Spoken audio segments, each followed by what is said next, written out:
Mang the uriba nupi mamingna Gaby Petito mahaksi suklep leptana kaptuna lairami kaygino hairagadi police na makhoi gi travel ban si khaman bagi damaktani police na call ama fangbagi Gaby Petito gi ban si khaman bani call tawliba miwe sina police ta ban sida nupa amana nupi amabu adum furaga laiba ui hairami adubu police na Gaby da thawdok sigi matang da hangbada incident sim hakna hobani hairami masada blame tawjaraga Gaby kaptuna lairami police na thawdok sida kari tawgani case ama lawkhat fam thokpra thoktabra gyan taramde week ani lairaga makhoi ani sigi manungda mioi ama sirami 2021 gi kalen thagi matamni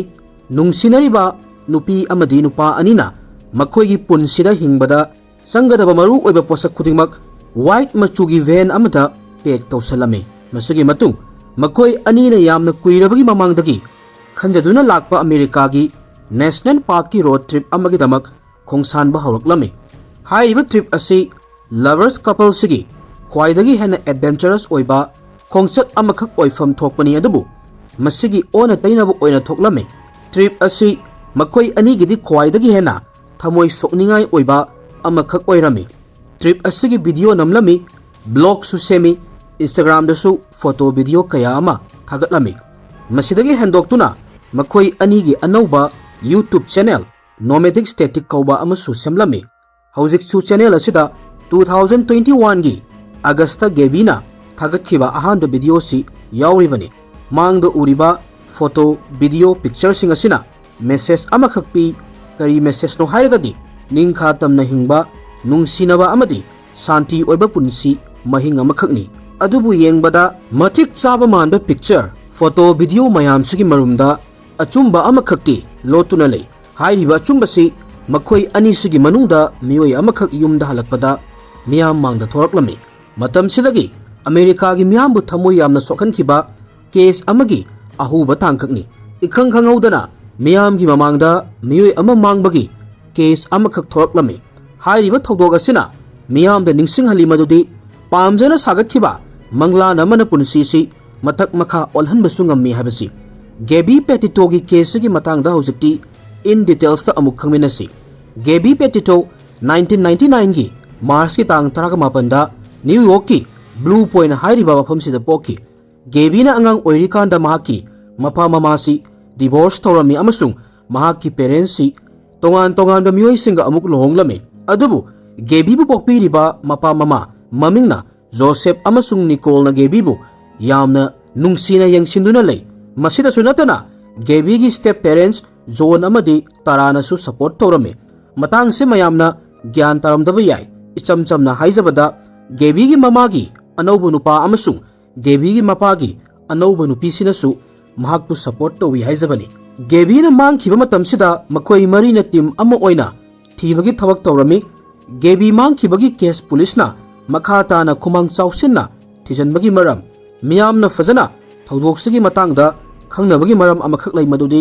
mathakta panjakhriba makhoi mari na pullaga yamna sauna police ta media da amadi social media gi matengna akanbe pressure amakhak pirami Gaby mahakpu pokpiribi mama Nicole ga yamna close oirami Gaby angang oirikandagi hauna yekpa khotpa drawing yamna pamjai decoration tawba amasung mina lam koiba chatpagi video si yamna pamna yengjai school da su Gaby yamna freely oiba angang amakhakni angang mayamga pulli naitom leiba hainadabi angang amakhakni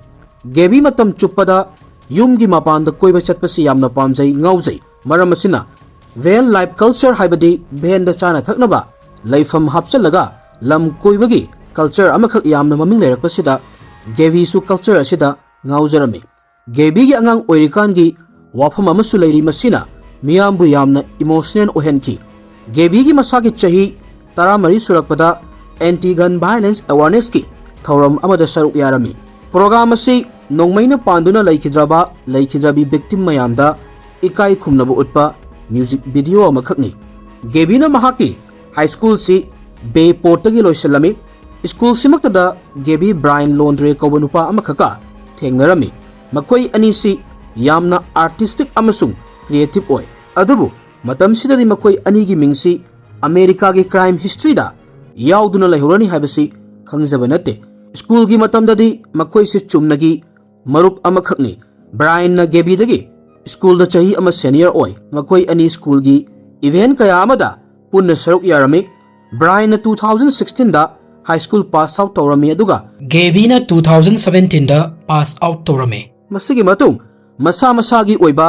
तोंगान तोंगान बलंबी द चटनखिरमी high school लोयरगा गेबी North Carolina दा shift तौरमी मफम सिदा रेस्टोरेंट अमदा थबक तौरमी अमसुंग निंखा तंबा पुंसी अम करमना हिंगनी हाइबा तंबा हौरमी गेबी मफम सिगी कॉलेज दसु अप्लाई तौरमी अदबु एडमिशन तौरमदे सोमदना ब्रायन महाकी आर्टिस्टिक की थबक से तौदुना लई मसिदा महाकना तौरिबसी डिजिटल ड्राइंग आउटडोर्स अमसुंग मथंता नाइटोम ओइना हिंगबसु यावरे मतम सिदा ब्रायन अमसुंग गेबी मरी अमता लैनदे मागी मागी तोंगानबा पुंसी खोंसत अमदा लैनरी स्कूल से मखोई अनी की मेमोरी अमखकनी 2019 की कलेन थादा गेबी अमुक हन्ना न्यूयॉर्क ता लक्लमी मतम सिदा गेबी ब्रायन गा अमुक पाउ फाउनरमी अदुबु हंदक्ति सुमनगी पाउ फाउनबा अमखक ओइरमदे तबना तबना मखोई अनी से सीरियस ओइना नुंगसी मरी अमदा लक्लमी मखोई अनी की वखललोन से यामना मानरमी अनौ अनौबा मफम सिंगदा कोइबा मफम दुगी मतंग द खंगनिंगबा अनी मकना पामलमी मसिना मरम ओइरमबा याय मदुदी मखोई अनी यामना थुना नक्सिनरकलिबसी कनानसु यत्पीदबा निंखा तमना हिंगबा पुंसी महिंग अमा मखोई अनीना यामना पामलमी मखोई अनीना पामलिबा पुंसी महिंगसी मफमसी मोटली लूनाली हाइबा अमा लेतबा अखोई मयामना हौजिक हिंगनरिबा रूटीन लैबा पुंसी महिंग नतबा पैसा लई लैते हाइबगी अवाबा लेतबा अमसुंग एक्सपीरियंस यामना थेंगनबा पुंसी मखल अमनी मसिना मरम ओइरगा मखोई अनीसी रोड ट्रिप अमदा पुदुना लाक्लमी मरुप मपांग कया अमना हायरपगी मतुंग इना गेबी अमदी ब्रायन की नुंसी मरीसी यामनसु नुंसिनबा मरक मरकता साउनबा खतनबा तौबा मसिना मरम ओइरगा ब्रेकअप तौबा अमुक हंजिनबा मयाम से थोकलमी अदुम ओइनमक मखोई अनी पुन्ना हिमिनबा लेमिनबदि पामलमी 2019 की लोशलकपा स्वाइदा मखोई अनी की नुंसी मरीसी कयामुक यामना सीरियस ओइगे हाइबदा गेबीना माकी पुंसीगी ख्वाइदगी चावबा फिरेप अमखक लौरमी 2019 की दिसंबर दा गेबी फ्लोरिडा दा लैबा ब्रायन की मयुमदा शिफ्ट तौरक्तुना मखोई अनी ब्रायन की फैमिली का पुन्ना लैरमी ममांग दसु हाइजखिबा मखोई अनी अयुक्ता की थबक तौबा चलगा नुमिदांग वैरमदा हलकपगी पुंसी महिंगसी हिंगबा पामलमदे 2020 की चहीसी लाख्रबनी सही सिदा पृथ्वी सिदा अहोंगबा कया अमा पुरई नॉर्मली ओइना मयामना तौनरंबा थबकसी लोइनमक लेपखिरमी मरमदी मतम सिदानी कोविड लाइना लेचत लाखिबसी मतम सिदा गेवी अमसुंग ब्रायन सु अमुक हेन्ना क्लोज ओइरक्लमी मखोई अनी की नुंसिनबसी हौजिक्ति अहेनबा खोंथांग अमदा चटपगी मतम यौरे हाइना फिरेप अमखक लौरमी 2020 की जुलाई दा गेवीना इंस्टाग्राम दा पोस्ट अमखक तौरक्लमी पोस्ट असिदा ब्रायन ना अइंगोंदा विल यू मैरी मी हाइना हंगलई मतम सिदा अइना येस खुमी मखोई अनी ऑफिशियल ओइना एंगेजमेंट तौरमी अदुबु मखोई अनी हौजिक लुहोंगबदी पामद्री लुहोंगद्रिकांदा कोइबा हाना चटपा पामलमी कोइबा चटनबगीदमक मखोई अनीना भेन अमा भारादा वायरमी मसिगी मतुंग ट्रिप अमा चटलमी ट्रिप सिदा फंगलखिबा एक्सपीरियंस मखोई अनीना यामना पामजरमी मसिगी मतुंग मखोई अनी पैसा तुंगसनबा हौरमी मतम सिदा गेबी न्यूट्रिशनिस्ट अमा ओइना थबक तौरमी अदुगा ब्रायन ना ऑरेंज जूस बार अमदा थबक तौवी मखोई अनीना भेन द हिंगबा पुंसी महिंग अमदा हिंगसी हाइदुना फिरेप अमखक लौरमी मखोइना खंजरिबा से थुंगनबा व्हाइट मचुगी 2012 मॉडल की फोर्ड ट्रांजिट वैन अमा लैरमी अदुगा कैंपर ओइना सेमदोक्लमी गाड़ी असी मखोई अनी की अपिकपा युम अमगी मवोंगदा अमुक सेमदोबनी मसिगी मतुंग मखोई अनीना गाड़ी की मनिंग सिदा फमुंग अमा थारमी मसिगी मखादना पोचै थमफम नाकलदना किचन सेमलमी मसिगी मतुंग दा अमुक मई हापनबा सेम सारमी चार्जर हापी फैन मचा अमा अमसुंग अतोप अतोपा दरकार लैबा पोचै कया अमसु हापलमी मयाम से सेमबगी वीडियो इंस्टाग्राम अमसुंग मखोई की यूट्यूब की ब्लॉग तसु उबा अदुम फंगनी 2021 की जुलाई की तांग अनीदा मखोई अनीना खलिबा ट्रिप असे हौरमी अमसुंग इंस्टाग्राम दा ट्रिप असे की फोटो थागलकपा हौरमी ट्रिप असे चटकदबा नोंगमा वाटलिकांदा मखोई अनी से मथुम मरांग यामना हौरमी मंगलान कया अमसु सागतलमी अहिंग सिमा तुमलमदे पोचै पैकिंग तौरमी प्लान कया अमा तौरमी national park ki list ama semlami aduga chatkadaba mafamsing finalize oirami nongalaga ayuki pung 10 muk taba swaida gebi mamada nungsina koladuna aroiba kainabagi goodbye tawrami Brian na car gi engine start tawrami gebi na passenger seat ta famduna camera ready tawrami matawa sumna makhoi ani gi journey se haurami makhoi na chatkadaba mafamsing ase Haifetan maming panjaramge Utagi Red Canyons Colorado gi Sing Wyoming gi plain amasung Idaho gi jungle na singbani mafam sing asigi photos videos su Instagram amasung YouTube ta semaga thagat kadabani gebina asumna irami madudi gari sina khamba mafam si aikhoi gi di yumni photo da yengbadadi makhoi ani si perfect oiraba couple ama khakni adubu camera gi marum dadi tension arguments amasung emotional breakdown na chingba tawba horami tapna hairiba road trip asi wakhal na khaludaba awaba thodok amakhak oiraktorabani trip segi ahan bachayol simaktada khudong sadaba kaya ama thengnaba horame thaknaba ising loisalakpa van gi engine overheat oirakpa mafam kharadadi tumnabagi mafam phanglaktaba pung 10 ni thoi gari thobagi awaba nungsagi maisa amasung masa mau chokthaba social media da perfect oiba trip amani utnabagi pressure na chingmani makhoi ani na thengnari basi gebi nadi moment khudingmak video lawu pamlami adubu Brian ayamba matamda sum camera gi mamangda laibasi masada uncomfortable oirami matang sidagi makhoi ani gi marakta mai amakhak chatpa horami gevi gi manglan amakhak laizai madudi mai pakpa travel blogger ama oibani maram asinani mahakna ayamba matamda video adum namduna lairibasi numit taba chingkaba thongba thakpa Brian ga loinana video kaya amasu laurami Brian gi nature si naitom leijaningba miyoy amakhakni maram sidagi makhoi ani gi marakta arguments macha adum thoi July gi tang 19 dagina 30 fawgi maraktadi makhoi si utarom da lakpa horami mafam sigi numit taba yamna fazai amasung scenery su mifam hongba naidwa makhai fazai adubu couple ani sigi nuaina da ba hojikti omduna leirambadagi mapanda thokpa haruklame amasung August thada trip asigi yamna critical oiba incident ama thoklami Utagi police stop amada camera mamangda makhoi ani gi nuaina da ba loinamak sabak faklami August ki tang 12 da Gebi amasung Brian grocery store amadagi mapanda thoroklami matam sida nupa amakhakna Brian na Gebi da khupak na thajinba urami masigi matung makhoi ani lambi gi matai da chatpa horami Brian na amukasu Gebi da furami matam sida nupa sina thodok ase report taunaba 911 da call tawrami nupa sina Gebi amadi Brian white machugi van ama thauraga chatkibado urami amasung van sigi in details police ta pirami aten na matamgi manungda Utagi muwap police na van ase thirami police ki cam footage ta mayak singna urami madudi Brian driver ki seat famduna le Gebi na passenger seat famle police na van ase khamanduna makhoi anibu tongan wahang tawrami Gebi masadu yamna pakhatlami amasung kaptuna adum lei Brian di yamna gyan tana masadu relax ta laiba oi mahaki matung inna magi makhong si yamna modi wahau sidagi makhoi ani marai tawnarami Brian gi mamai amasung makhutta khotkibagi mami leirami mayam se Gebi na tawbani adubu mahak na thawaina aibu hurt tawnaba tawbana te hairami Gebi se agi fiancé ni aina mabu nungsi pendaba amagi adum tawjaribani hairami Gebi na police ta hanjan lale haijarami mahak masasi charangnaba ama laibagi mong amada tawi amasung khatnaba khudingmak aitana hobani hairami Gebi gi matung inna sawbadagi mahakna Brian da khotpani aina hana khut thaba hobani hairami Gebi na masimasu hairami madudi Brian na mahakpu thadok tu na chatkigadra haibagi akiba amusu phawi police na thodok asi matau karamna lawge haibadu amuk khangminasi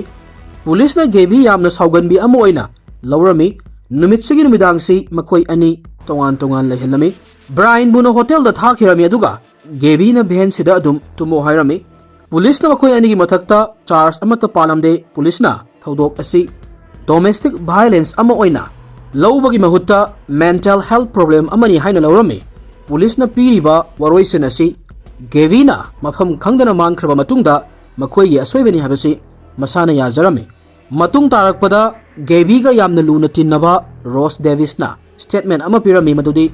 Brian simibu yamna control toroga thami maramdi mahak masasi mathanta leizaraga nungaiba mi makhal amani Gaby na social media da photo video thagatpa socialize oibasi Brian na pamde haina Rose na hairami masida sunatana Brian gi character si sukpam pamlamde kaigino hairagadi kaigumba kandana yamna fagani aduga kaigumba kandana yamna sawi hairami Brian gi hainabi amakhak laimadudi darka laitana marai yamna tawba amasung mi amagi emotion bu yenglaga yamna su sanaba hai Rose ki matung inna Gaby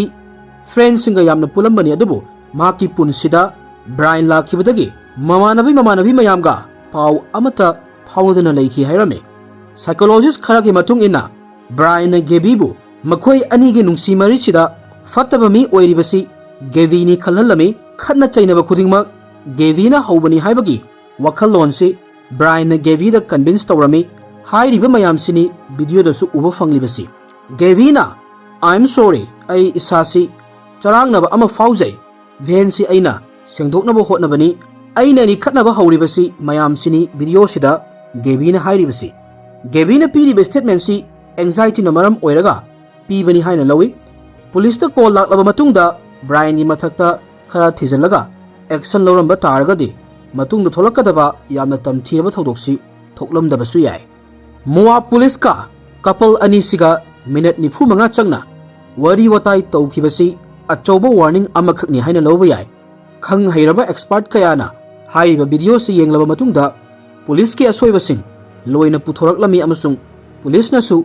Gaby laikhidraba matungda makhoi gi asoiba masana yajarami mathangi ayukta couple ani se amuk punduna makhoi ani gi road trip se makha chatharami masugi matung numit mangani leiraga August ki tang 13 ta Brian Florida da chakhirami chatpagi maramna aruba thabak ama leibagi ni hairami amasung Gaby bu mathanta thamlami adubu Brian gi urgent oiba thabak amata leite makhoi ani amuk marai tawnarakpadagi Brian na Gaby dagi lapna chatlibani Brian na chatkhiba matam sida Gaby Salt Lake City gi hotel amada leirami hotel sida numit 8 ni leirami August ki tang 16 da Brian Florida dagi amuk halaklami mahak halaklaba matungda hotel sidagi makhoi ani check out tawraga makhoi ani gi road trip makha chatharami makhoi ani gi relationship si normal ni kaisu haiba yaroi 24 August ta Gaby amasung Brian hotel dagi check out tawa urami FBI gi matung ina Gaby si August ki tang 18 amasung 30 gi marak sida siba oiramgani hairami September 1 da Brian amuk hanna mathanta Gaby yautana Florida da halaklami 27 August ta Gaby amasung Brian Mary Picklets koba restaurant amada lunch saba chatlami mafam sida kaisu nataba wa macha amada Brian yamna thina saurami staff ki mathakta laurami complaint tawrami incident asi yamna pakthok chawthoraklami thawdok asida Gaby yamna nungairamde restaurant ni staff sida Gaby na hanjan lale haijarami Brian da tuminna leinaba hanjan Gaby na hairami mafam sida leiramba miyoi singi matungina Brian lakna fanaba ngamdaba makhai saurami Brian sawaduna restaurant asidagi thoraklami Gaby kap tuna magi matung inaraklami Brian na amuk hanna mahakpu thadok lamduna chakhigadra haibagi akiwa amakhak fawo mali masina makhoi anigi public place ta khatnaba aroibani masigi matungdagi di Gaby mafam khangdana mangkhirami numitsigi numidangda couple ani sigi leifamsi mafam hongdoklami Brian hojiksu sauraga leiri numit khudingi family da call toba Gaby August ki tang 18 numitadi ma ki family da call toramde 28 amasung 29 August ki marak sida Brian gi chingnaningai oiba mong matau khara thoroklami 27 August ta makhoi gi van si forest ki lambi amada khamlami mafam si pine trees mayam ama hawi adubu van asi ichik chiklami numidang wairam gi matamda blogger family amana makhoi gi car gi dashboard camera na van asi capture torami investigator gi matung ina Gaby si numitsida siramba yai hairami Gaby mama da 27 August ta chingnaningai oiba message amakhak laklami kari message no haibada can you help Stan Gaby gi pupu gi mingsi Stan kawi adubu Gaby na kaidonungda mahaki pupu bu maming amukta kaukhiba leite matang sida mamana phone si Gaby gi manakta leite haina khalami 28 August ta Miranda kawi nupi amana Brian bu live pirami Brian na mahaki van si khamduna atopa jaga amada lai hairami adubu Miranda na Brian ubada khitang di khautak sai maramdi Brian gi mafi marol si yamna motlami Brian gi matung inna Mahak mathanta hiking tawrambani amasung mahakki van manakta handuna chatnabagi lift tawbinaba ngaiduna leirambani hairami. Numit simaktada couple amasu Brian mathanta chatba ui hairami. Brian amuk hanna van khampham halaklami. Investigator ki matung ina Brian na numit sida Gaby bu phumjankibani hairami. 27 August ta khamduna leiba van si hojikti amuk thoba horami. Brian na van si mafum kaya amada haibadi Wyoming, Utah, Idaho, Colorado, Kansas, Missouri amasung Florida yaunaba thoroklami. Mayam se mahakna 90 hours drive tawraga Florida gi mayumda yaurakibani. Van manung sida Brian gi pot chai khaktani yauribasi van asi hojikti crime scene amu oirabani. Mayum yauruklaba matung Brian magi room da sangiduna thong thingjinduna leirami. Mahakki parents na Gaby di kadai hangbada Brian aigi maga punde hairami. Family da su kari amata hairamde. Police ta su call tawraga surrender tawbagi wari su leite. Gaby gi parents na machanupi gi matangda hanjan hanglami adubu Brian wa amata hairamde. Brian na magi family da Gaby gi parents ta wari tawdana hairami. Brian na tumin na mangjauna na lawyer ama nektuna thamlami. Brian ka manungda thong lonsimduna adum lei statement amata pide. Explanation su amata tawramde. Matam sida Brian bu akiba thokhiba thodok amasung mahakna tawjakhiba maral sina mahakbu khudum sanduna leiba matam oirambasu yai. September ki tang amada Brian mayum yaurai. Gaby gi family na machanupi halakpa yai haiduna numit kharani di ngairami adubu numit kayani call message amata tawraktabadagi September 11 da missing report amakak file tawrami. Paw asi tamna media da yauroklami. Police ta report tawhraba matung pung nifunipa leiraga Gaby amasung Brian gi makoi gi video si TV da tharami. Makoi gi Instagram gi post YouTube gi video yamna thuna viral oirami. Social media da #find_Gaby si trending oirami. September 12 da Brian na mahakki parents ta hiking tawrunaba cult and reserve ta chatlani hairami. Parents na di chumnagi walk chatlini thuna halakani khalami adubu Brian di halaklamde. Cult and reserve yamna kudong thiningai oiba mafam amani. Mafam sida apetpa puthagan balaibak lei lin amasung alligator sumarang kaina lei. Mafam sida hingba haibasi aruba wafam amakhakni. Brian mafam sida numit nini humni koicha chatuna leirami. Brian na mahakki warol sing asi notebook amada isalaga thami. Police na notebook asi pumchot chotlaga fanglami adubu notebook asibu hapliba bag si waterproof oibana notebook te iribasi karino haibadi paba thoklami. Brian na iramba sida asumna yaurami. Soibadagi aina magi punsibu loisinkhirami. Aisu gyanama tahaude aina di mabu yamna nungsi haujik ai kari tawgadabano khangde mayamda lale haizari. Wai sing asigi matung ina Gaby si karigumba amadagi asokpa khara yaurami amasung asokpa asina maram oiraga mahak si China kanna khangi. Maram asina Brian na China khangduna leibagi mahuttadi hatkibana fai khanduna hatkibani. Matung tarakpada Brian na mahakna tawkribasi aranba amakhakni haiba gyan tarakpani adubu Gaby gi postmortem report ta asok apani yauba amata Gaby da thengnaramde. Mahakpu khawri charam metuna hatkibani haiba khanglami adubu kanagumba amana Gaby gi sampaiduna hanjan faklangda thomjinbagi asokpadi kokta leirami. Maram asina investigator na notebook ta iramliba Brian gi warol si achumba amana te haina laurami. Notebook asigi aroiba chenada Gaby yauduna ai hingba ngamoi haiba wahi pareng ama irami. Matang sida oiramba yai mahakna hiking tawba chatpa sidagi mayumda amuk halaroi haina khanbasi masigi matung mahakna nongmai ama lauthokthuna masa mathanta thawai lauzarami. September 13 da Brian pung nifunipan henna yumda halakte adubu mapa mamana macha halaktabagi paw police ta pide. Brian na yumda halaktaba matam sida mahakki car cult and reserve ta khamduna lei. Laundry family gi miyoi singna car asi parking dagi lauri adubu makoina hojiksu Brian mangkhre haibagi missing report file tawramde.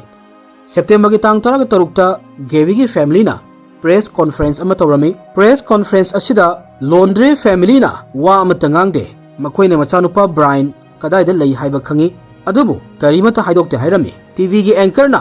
lawraduna Brian se lot ibani kanagumba amana kan khatlaga thamlibani amasung Brian nadi Gaby da thokribasi loinama khangibani hairami. Laundry gi yum mamangda press media ahing yarektuna leirami adubu hojiksu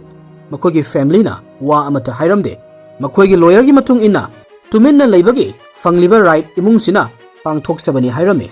अदुबु लोन्ड्रे फैमिलीसु मचानुपा अमुक हन्ना हलारवै खनबदा tension काबा हौरमे 2021 गी September की तांग 18 दा Wyoming टेंटन forest की area दा लेबा fret crack मफम Sydney अरोइबो ओइना Gavie अमसुंग Brian की white ban खामदुना लाइखिबदु मफम सिदा पुलिसना थीबा हुंबगी थबक चथरमे मफम सिदा थीबा याबा थीरबा मतुंगदा अरोइबदा गेवी की हक्चांगा डिस्क्रिप्शन का मैच ओइबा बॉडी अमा फंगलमी फोरेंसिक रिपोर्ट की हक्चांग असी गेवी की नि हाइबा खंगबा ngamlami हक्चांग फंगलबनी ना हुजिक्ति मिसिंग केस तगी मर्डर केस ओइरमी इन्वेस्टिगेशन सु हौरमी सोमदना ब्रायन की फैमिली ना सेप्टेम्बर की तांग 13 पुलिस ता पाउ फौरक्तुना ब्रायन नुमित निनी दगी युमदा हंजलक्त्रे हाइदुना पाउ पिरक्लमी पुलिस ना ब्रायन बु केल्ट एंड रिजर्व ता थिरमी मतम सिदा वेदर सि यामना फियम फलमदे नोंग यामना चुबना इसिंग यामना तुंगलमी कुदोंग थिनिंगाय ओइबा मफम ओइबना ब्रायन की हक्सांग फंगनबा होटनबदा था अमा चंगलमी ब्रायन यसिबा हक्सांग 2021 की अक्टोबर की तांग 10 फंगलमी गेवी की फैमिली ना डोमेस्टिक वायलेंस ना सोखलबा मियोइसिंगबो मतेंग पांगनबा गेवी पेटिटो फाउंडेशन कबो अमा लिंकलमी केस असिदा सोशल मीडिया ना यामना चौबा मतेंग पांगलमी कुदम ओइना हाइरबदा व्हाइट बैन की अरोइबा लोकेशन फंगबा मिरांडा ना ब्रायन करंबा मवोंगदा करंबा मफमदा थेंगनकी हाइबना चिंगबनी चाही 12 खक सुरिबी गेवी पेटिटो तोंगान तोंगानबा मफम कया अमबु एक्सप्लोर तोबो पामजबी नुपी अमखकनी अदुबु मफम मतम चादना महाक ngasigi ताइबंग पान से थादोक्तुना चटखरे ngasigi केस असी इंखलकलिबा नहासिंगी यामना मरु ओइ खंजै मरमदि नुंसिबगी मरुमदा कंट्रोल तोबा किहन खंगनबा वाखलबु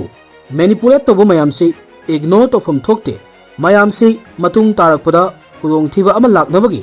warning sign अमखकनी हाइना लौगदबनी Masih हाइरगा ngasiगidi wari asi matang sida losimjarage thank you everyone